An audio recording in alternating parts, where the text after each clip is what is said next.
Selamat sore semuanya. Perkenalkan saya Rinaldi Dionsius lain dengan NIM 4122101101 kelas ABT 6C. Di sini saya akan mempresentasikan proposal saya yang berjudul Pengaruh Branding dan Identitas Visual terhadap Persepsi Konsumen di Industri Kuliner Batam. Latar belakang penelitian. Bab pertama, latar belakang. Industri kuliner merupakan salah satu sektor yang kompetitif dan terus berkembang. Dalam situasi persaingan yang ketat, identitas visual dan branding memegang peranan penting dalam membangun persepsi. Dalam industri kuliner, persepsi konsumen sangat penting karena dapat mempengaruhi keputusan pembelian, loyalitas pelanggan. Oleh karena itu, branding dan identitas visual yang selaras dengan target pasar dapat membantu menarik perhatian konsumen dan menciptakan hubungan emosional yang kuat dengan merek tersebut. Di sini terdapat 4 rumusan masalah. Rumusan masalah yang pertama, bagaimana pengaruh branding terhadap persepsi konsumen di industri kuliner. Rumusan masalah yang kedua, bagaimana pengaruh identitas visual terhadap persepsi konsumen di industri kuliner. Rumusan masalah yang ketiga, faktor-faktor apa saja yang menjadi pertimbangan utama konsumen dalam membentuk persepsi terhadap suatu merek kuliner. Dan yang rumusan masalah terakhir adalah strategi branding dan identitas visual seperti apa yang paling efektif untuk membangun persepsi positif konsumen terhadap suatu merek kuliner. Dan juga selanjutnya tujuan penelitian. Tujuan penelitian di sini terdapat 4 tujuan penelitian. Tujuan penelitian yang pertama menganalisis pengaruh branding terhadap persepsi konsumen di industri kuliner. Tujuan penelitian yang kedua menganalisis pengaruh identitas visual terhadap persepsi konsumen di industri kuliner. Tujuan penelitian yang ketiga mengidentifikasi perbedaan pengaruh branding dan identitas visual terhadap persepsi konsumen di industri kuliner. Dan yang terakhir mengetahui faktor-faktor yang menjadi pertimbangan utama konsumen dalam membentuk persepsi terhadap suatu merek kuliner. Selanjutnya ada manfaat penelitian. Manfaat penelitian dibagi dua, manfaat teoritis dan manfaat praktis. Manfaat teoritis dalam penelitian ini dapat memberikan kontribusi dalam pengembangan ilmu pengetahuan, terutama di bidang pemasaran branding dan perilaku konsumen dalam konteks industri kuliner. Manfaat teoritis selanjutnya, penelitian ini dapat memperkaya teori-teori yang berkaitan dengan pengaruh branding dan identitas visual terhadap persepsi konsumen.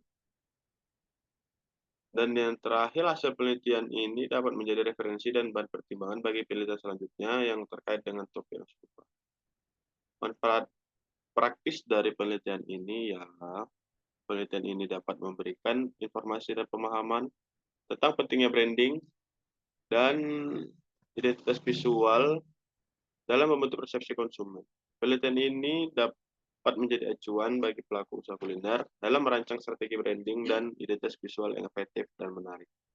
Dan yang terakhir, temuan penelitian ini dapat menjadi masukan bagi pelaku usaha kuliner dalam mengembangkan strategi pemasaran yang tepat sasaran dan sesuai dengan preferensi konsumen. Penelitian ini terdapat batasan masalah. Batasan masalah yang pertama ialah variabel independen. Variabel independen dalam branding meliputi unsur-unsur seperti nama, merek, logo, tagline, dan identitas visual lainnya. Variabel independen identitas visual mencakup elemen-elemen seperti warna, tipografi, gaya desain, dan penyajian visual lainnya yang digunakan dalam komunikasi merek.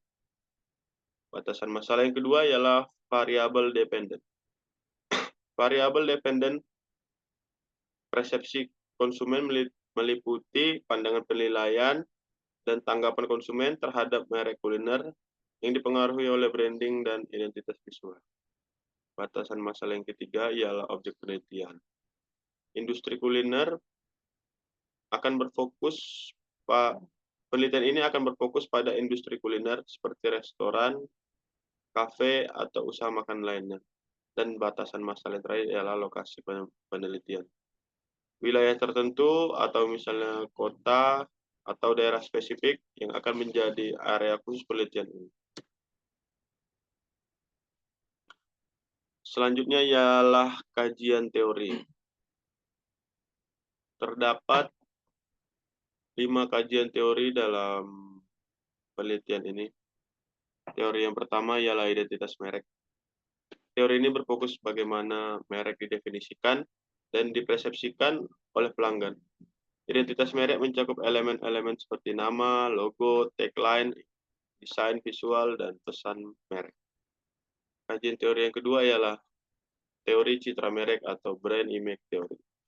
Teori ini menekankan pentingnya memahami bagaimana merek dilihat oleh pasar sasaran dan bagaimana persepsi ini dapat dibentuk melalui komunikasi dan pengalaman konsumen. Kajian teori yang ketiga ialah teori tipografi. Tipografi adalah seni dan teknik pengaturan huruf.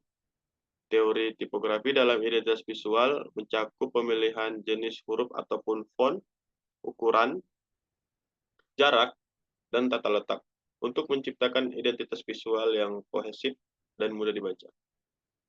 Kajian teori yang selanjutnya ialah teori Gestalt. Prinsip-prinsip Gestalt seperti keterhubungan, kesamaan, dan kelengkapan digunakan dalam desain identitas visual untuk menciptakan komposisi yang harmonis dan mudah dikenali. Dan kajian teori yang terakhir ialah teori ekuitas merek atau brand equity theory. Ekuitas merek mengacu pada nilai tambahan yang diberikan merek kepada produk atau layanannya. Teori ini mengukur bagaimana merek berkontribusi pada preferensi pelanggan, loyalitas, dan kinerja keuangan.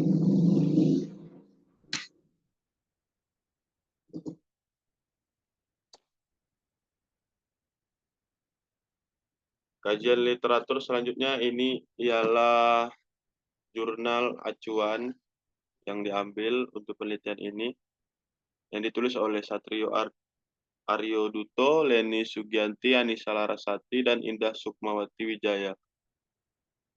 Penelitian ini bertujuan menginvestigasi pengaruh kemasan produk terhadap persepsi kualitas dan nilai produk pada usaha mikro, kecil, menengah, atau sering disebut UMKM, khususnya Anissa Bakery. Kemasan produk memiliki peran penting dalam mempengaruhi persepsi konsumen terhadap kualitas dan nilai produk yang ditawarkan oleh UMKM. Hasil dari penelitian mereka menunjukkan bahwa kemasan produk memiliki pengaruh signifikan terhadap persepsi kualitas dan nilai produk UMKM Anissa Bakery. Konsumen cenderung memandang produk dengan kemasan yang menarik dan fungsional, memiliki kualitas yang tinggi, dan memberikan nilai yang baik dibandingkan dengan produk yang dikemas secara biasa atau kurang menarik. Sekian dari presentasi proposal saya. Jika ada salah kata mohon dimaafkan. Selamat sore.